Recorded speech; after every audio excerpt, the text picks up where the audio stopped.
बिस्मिल्लाहिर्रहमानिर्रहीम बिस्मिल्लाहिर्रहमानिर्रहीम। Hello viewer, उम्मीद करते हैं कि आप सब लोग खैरियत से होंगे। आज के इस डिस्कशन में हम बात करेंगे किस चीज़ पे, principle of antibiotics and anti microbial therapy पे। किस चीज़ पे बात करेंगे? प्रिंसिपल ऑफ एंटीबायोटिक्स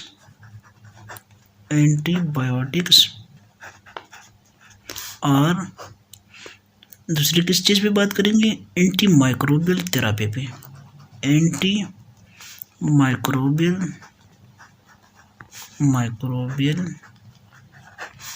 थेरेपी पे बात करेंगे। तो आते हैं अपने डिस्कशन की तरफ। ज़्यादा अहम कॉन्सेप्ट जो है, यानी एंटीबायोटिक या एंटी माइक्रोबियल थेरेपी में सबसे जो अहम कॉन्सेप्ट है वो हमारे साथ क्या है? वो हमारे साथ है सेलेक्टिव टॉक्सिसिटी। क्या है? सेलेक्टिव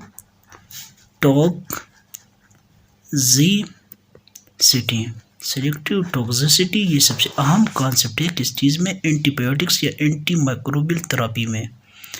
इसकी एग्जांपल है हमारे साथ सिलेक्टिव इनहिबिशन। किस चीज़ की सिलेक्टिव इनहिबिशन? माइक्रो ऑर्गेनिज्म की सिलेक्टिव इनहिबिशन। यानी इसकी एग्जांपल है सिलेक्टिव टॉक्सिसिटी की। क्या एग्जांपल है? माइक्रो ऑर्गेनिज्म की ग्रोथ की, यानी माइक्रो ऑर्गेनिज्म की ग्रोथ की क्या? Selective inhibition. ये किस चीज़ का एग्जांपल है? सिलेक्टिव टॉक्सिसिटी के।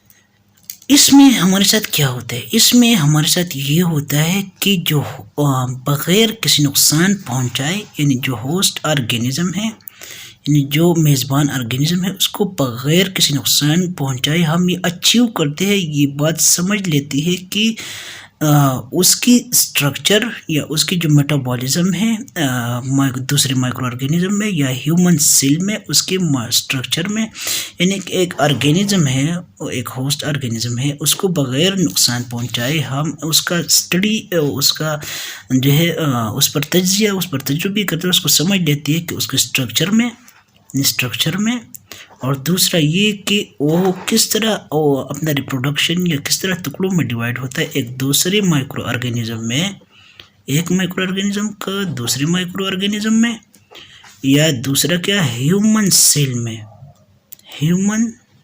सेल में वो किस तरह जो है वो डिवाइड होता है। इसकी एग्जांपल्स हैं इस डिवीजन का माइक्रो ऑर्गेनिज्म में, ह्यूमन सेल में। इसका एग्जांपल है हम और ये एग्जांपल हम उस चीज़ की तरफ रिकॉल कर देते हैं। किस चीज़ की तरफ?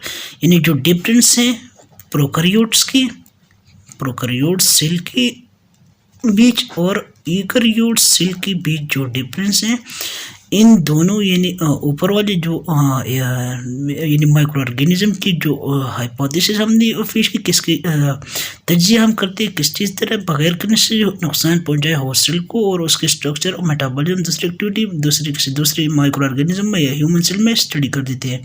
तो इसकी एग्जाम्पल जिस तरह हम प्रोकैरियोट्स और यूकैरियोट्स की डिफरेंस स्टडी करते हैं, इस तरह ये इस चीज़ का जो मुतालिया वो भी हम करते हैं। इस चीज़ की यानी इस स्टडी का हमारे साथ क्या है? बैक्टीरियल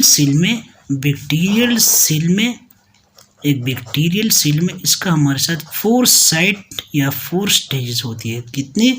एक बैक्टीरियल सेल में ये चीज़ को, इस बात को समझने के लिए हमारे साथ कितनी चीज़ें होती है? 4 साइट होती है, 4 मेजर साइट होती है।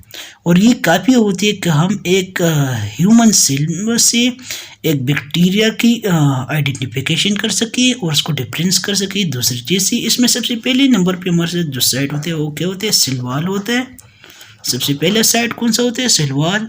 दूसरा साइट हमारे साथ होता है राइबोसोम। क्या होता है? राइबोसोम। तीसरा साइट हमारे साथ होता है क्या? Nucleic acid. तीसरा साइट हमारे साथ क्या होता है? Nucleic acid. और जो चौथा साइट है हमारे साथ क्या है? वो हमारे साथ है सेल मेम्ब्रेन। क्या? Cell membrane. अब आगे पढ़ते हैं यानी जो ब्रॉड स्पेक्ट्रम एंटीबायोटिक्स हैं या जो नैरो स्पेक्ट्रम एंटीबायोटिक्स है वो हमारे साथ क्या है। आगे पढ़ते हैं broad spectrum antibiotics.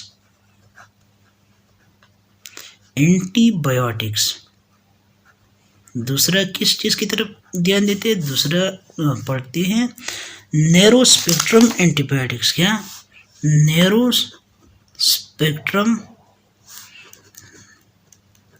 Spectrum antibiotic कि जो ब्रॉड स्पेक्ट्रम एंटीबायोटिक्स है हमारे साथ क्या है, या जो नैरो स्पेक्ट्रम एंटीबायोटिक्स है वो हमारे साथ क्या है।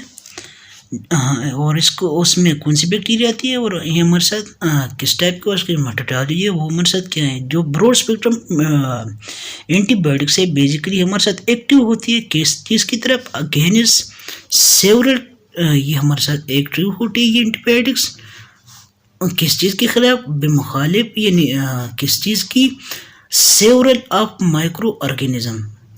और इसकी एग्जांपल है सेवरल ऑफ माइक्रो ऑर्गेनिज्म के खिलाफ ये ब्रॉड स्पेक्ट्रम एंटीबायोटिक्स जो है ये हमारे साथ यानी उसकी अगेंस्ट फाइट करते हैं और एक ह्यूमन या एक दूसरे ऑर्गेनिज्म को उस डिजीज से बचा देती है। इसकी एग्जांपल है हमारे साथ क्या, टेट्रासाइलिन। कौन सा एग्जांपल है हमारे साथ इसका, टेट्रासाइलिन इसका एक बेस्ट एग्जांपल है जो बेसिकली हमारे साथ एक्टिव होते हैं अगेंस्ट मुख्तलिफ किस्म की ग्राम नेगेटिव बैक्टीरिया की अगेंस्ट ये एक्टिव होता है, ये फाइट कर देता है, जिसमें हमारे साथ राट्स भी आती हैं, rats type bacteria, chlamydia types of bacteria आती हैं, क्लेमीडिया टाइप्स ऑफ बैक्टीरिया। दूसरी कौन सी टाइप्स ऑफ बैक्टीरिया, माइकोप्लाज्मा भी आती है, इसमें माइकोप्लाज्मा भी आती हैं।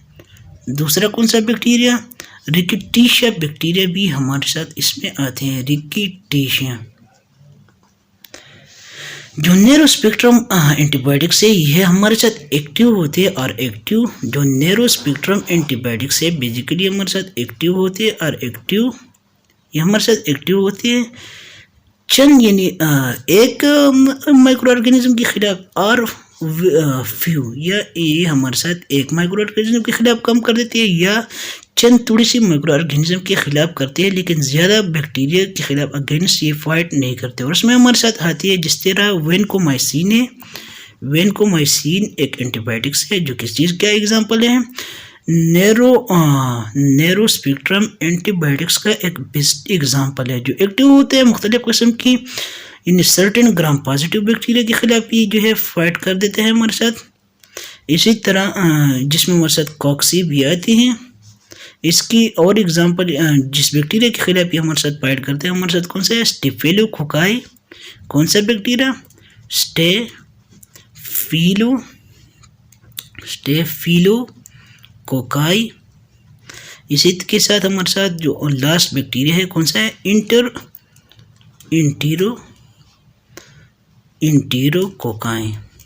ये क्या है, इन दो बैक्टीरिया के खिलाफ ये हमारे साथ वेनकोमाइसिन जो है एक बहुत अहम और एक नैरो स्पेक्ट्रम एंटीबायोटिक्स है। So dear ladies and gentleman, ये ताज का लेक्चर अगर ये आपको पसंद आ गया हो तो इसको लाइक करिए, सब्सक्राइब करो, दोस्तों के साथ भी शेयर करें।